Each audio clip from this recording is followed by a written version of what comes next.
എന്താ അറിയടാ, മധുര രാജയുടെ ഷൂട്ട്. അപ്പം ഒരു ഐലൻഡിലാണ് ഷൂട്ട് നടക്കുന്നത്. നെടുമുടിയാണോൻ്റെ അല്ല വിജയരാഘവൻ്റെ വീട്. അപ്പോൾ അവളെ കരേട്ട രാജുവില്ലേടാ, വെളുപ്പിന് 5 മണിക്ക് പോവുകയാണ് ഷൂട്ടിന്. വെളുപ്പിന് 5 മണിക്ക് എല്ലാവരും എണീറ്റ് പോകും. കാര്യം അവിടെ പോയി വെയിറ്റ് ചെയ്യണം. അത് നല്ല ആംബിയൻസാണ് വെളുപ്പിന് ഷൂട്ട് ചെയ്യുമ്പോൾ. പുള്ളി എങ്ങനെ നടക്കുന്നത്, മണി 10 11 പുള്ളി ഒരു അസിസ്റ്റൻ്റ് ഉണ്ടോ ഒരു പയ്യെ ഇങ്ങനെ തന്നെ കായം സഞ്ചി കൊണ്ടാണ് നടക്കുന്നത്. ഇതിനകത്ത് ജ്യൂസ് മറ്റേ ഇതൊക്കെയാണ്, വീട്ടിൽ നിന്ന് എല്ലാ സാധനവും കൊണ്ടുവരും. അങ്ങനെ പയ്യെ ഇയാളെപ്പോഴും എങ്ങോട്ട് പോകുമോ പയ്യൻ ബാക്കിൽ നിന്ന് വരും. തമ്പി വാ ഒരു ടീ കൊടുക്കും. അപ്പം ചെറുക്കൻ പോകും ചായ എടുക്കുക. ചെറുക്കൻ ചായ കൊടുത്തു. ഈ പുള്ളി ഇങ്ങനെ കറങ്ങണം. അപ്പം ഇങ്ങനെ വന്ന് ഒരു കട്ടിൽ നോക്കണം. കുറേ ടൈം ഈ കട്ടിൽ 2 പേരിക്കുന്നു. ഞാൻ ഇരിക്കുന്നു, വിജയരാഘവൻ ചേട്ടൻ. അപ്പോൾ ഇപ്പുറത്തെ കട്ടിൽ പോയി നോക്കി. അവിടെ പിന്നെ അങ്ങനെ കുറേ ടീമുകൾ മേക്കപ്പിൽ പിള്ളേർക്ക് അകത്തോട്ട് നോക്കിയപ്പോൾ ഒരു ഹാപ്പി. കാര്യം ആ റൂമിൽ ആരുമില്ല. അപ്പം പുള്ളി എന്നിട്ട് തമ്പി വാ, പുള്ളി അസിസ്റ്റൻ്റ് വിളിച്ചു. മറ്റേ സഞ്ചി ഏറ്റുണ്ട് ലുങ്കിയുടെ മണി 11:30.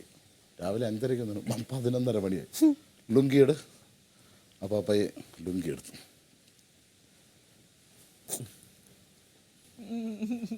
പുള്ളി എത്തും കൂടെ ലുങ്കി ഇവിടെ ഇടാൻ മോടെ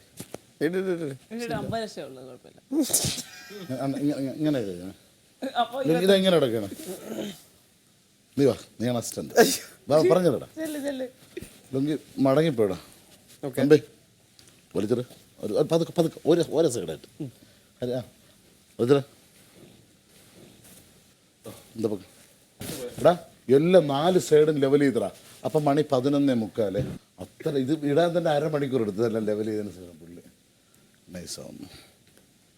ചെരുപ്പങ്ങ് ഊരി സ്റ്റഡിയാണ്. ഇങ്ങനെ എന്നിട്ട് ഇങ്ങനെ കിടക്കണം. നീയാണ് കരാട്ട രാജേട്ടാ. ഇങ്ങനെ കിടക്കണം, അതായത് സ്റ്റഡിയായിട്ട് ഇങ്ങനെ കിടക്കണം. കിടക്കണപ്പോ കിടന്നോട്ടെ പുള്ളി അതായത് രാവിലെ 5:30 വന്ന മനുഷ്യനാണ്. അതുവരെ കിടക്കാതെ 11:45 കിടക്കുകയാണ്. കിടന്നു. ഞാൻ അസിസ്റ്റന്റ് ഡയറക്ടറാണ്. Sir take okay. Sir take അവിടെ ഇങ്ങനെ സാർ അവിടെ ടേക്ക് റെഡി. അതുപോലെ പൊക്കിയിട്ട് പുള്ളി കയ്യിലിട്ട് നോക്കിയിട്ട് തമ്പി ഇത് പോടാ.